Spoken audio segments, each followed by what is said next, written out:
done, lads. And thanks to you over there as well.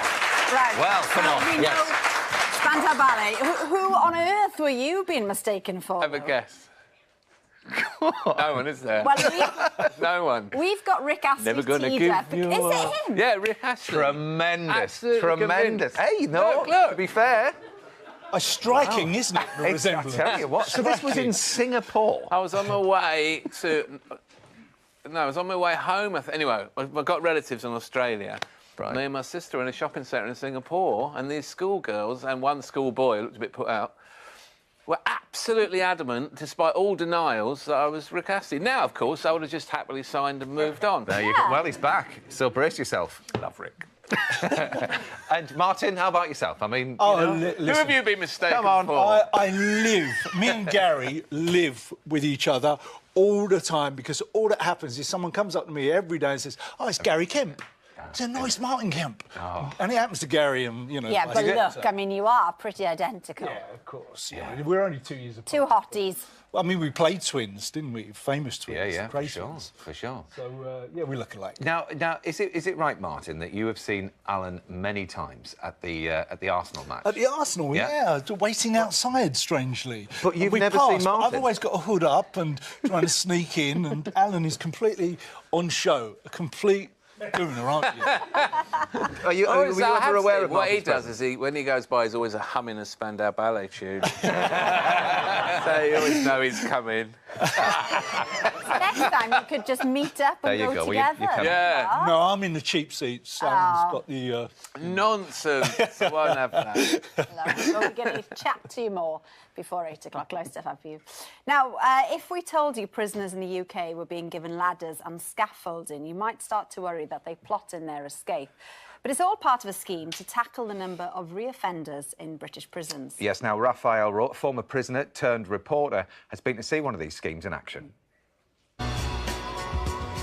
Prison. It's meant to stop criminals reoffending, as well as punish them for their crimes. But in the UK, we're failing. And we're failing quite badly, as nearly half of all adult prisoners in England and Wales will be back behind bars within a year of their release. The rates are similar in Scotland and Northern Ireland too. And reoffending's an expensive business, costing society around £15 billion a year. But here in Brixton Prison, they're trying to turn that around. I spent time in Brixton Prison, in fact, on this wing, A wing, as an A-secure prisoner. I used to come down these stairs and go into a caged exercise yard. But then it was all about punishment. What they're offering now is rehabilitation.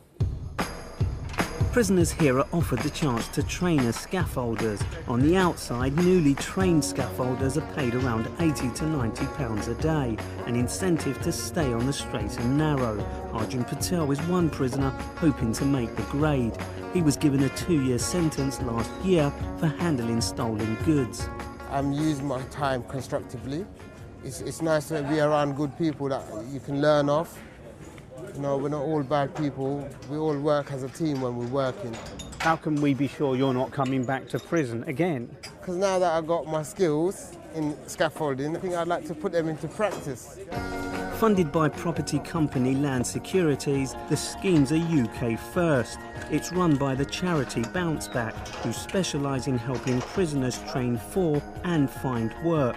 Your 4-metre tube there has got to be changed over to a 3-metre with your ladder gate.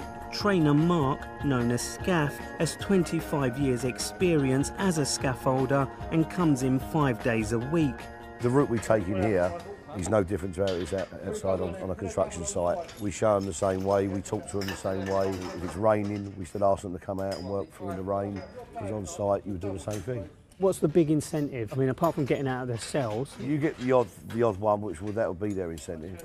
But most of the guys come through because they know there's prospects at the end of it. And that's because there's a shortage of scaffolders. If these guys complete this course, not only will they be guaranteed a job when they get out of prison, but they'll also earn a decent wage. A decent wage reduces the risk of them going out and committing further offences. But the scheme's not immune to the problems facing prisons across the UK. We have to have an officer with us. Right. But if they're short-staffed and they haven't got enough staff for the wing, then we don't get our staff member to come over here to sit with us.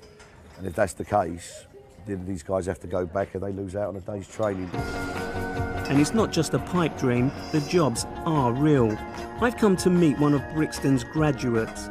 Former fraudster Jason Hill is now working as a scaffolder full-time.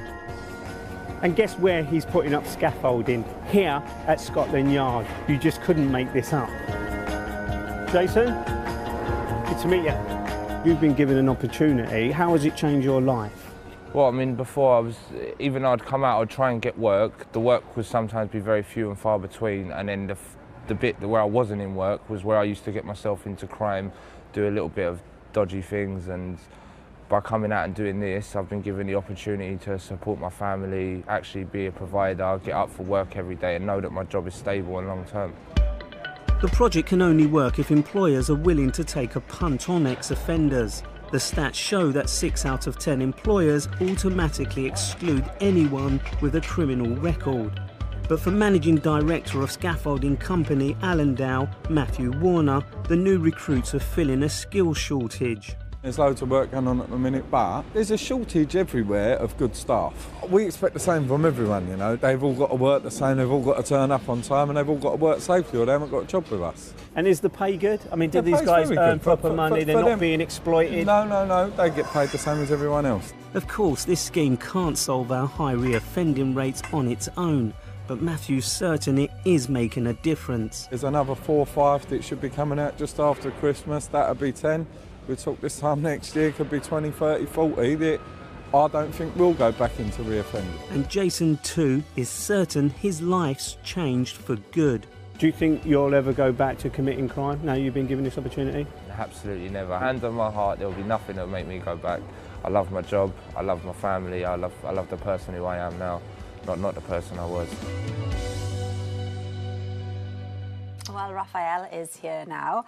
What we heard there, I mean, the scheme in Brixton has been a roaring success, hasn't it? But are there similar schemes then going on in other parts of the country? Yeah, it makes a difference, doesn't it? You saw Jason, he said at the end that it makes a difference. There are schemes in prisons all over the country for both male and female prisoners.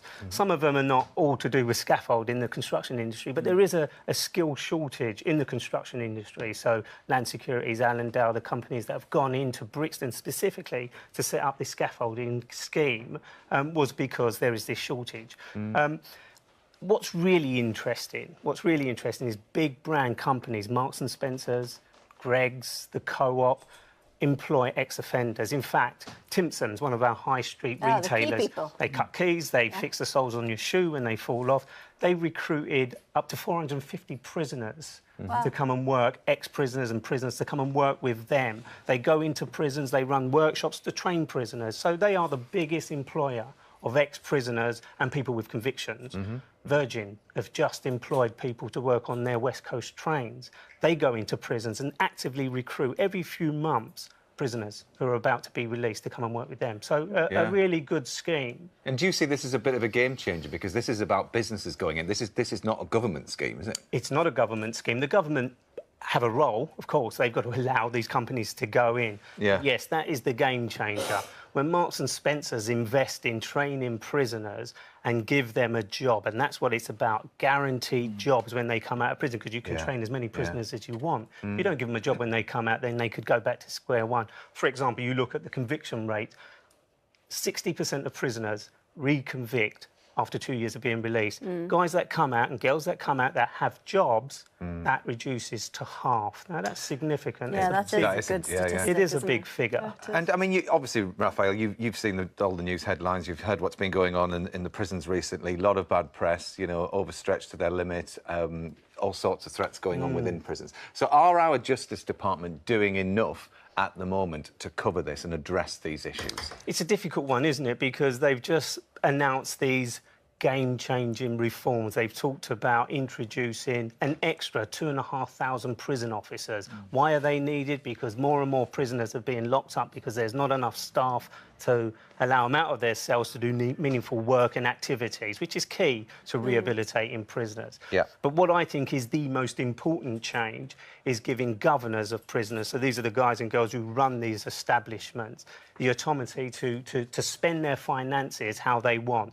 Previously, governors were restricted in what they spend the finances to run their prisons on. So now they can invest in education, these kinds of training programs, which really do change the lives of prisoners. And that is a big, big difference, makes a big change to prisoners when they come out of prison. Well, it gives the guys something to work towards, doesn't it? It does. Yeah. It does. It is a changer, you know. But it's all about the big businesses, and they are starting to buy in. You know, when you're talking about Virgin going in and recruiting prisoners, I mean, they do it on the outside for the unemployed, ex-military, you know, who end up coming back from wherever they've served, end up in prison. They need help. These companies are going in there. The Ministry of Justice do offer a service, but it's nowhere near like what these companies and big businesses got, because they offer a job at the end of the day. Yeah.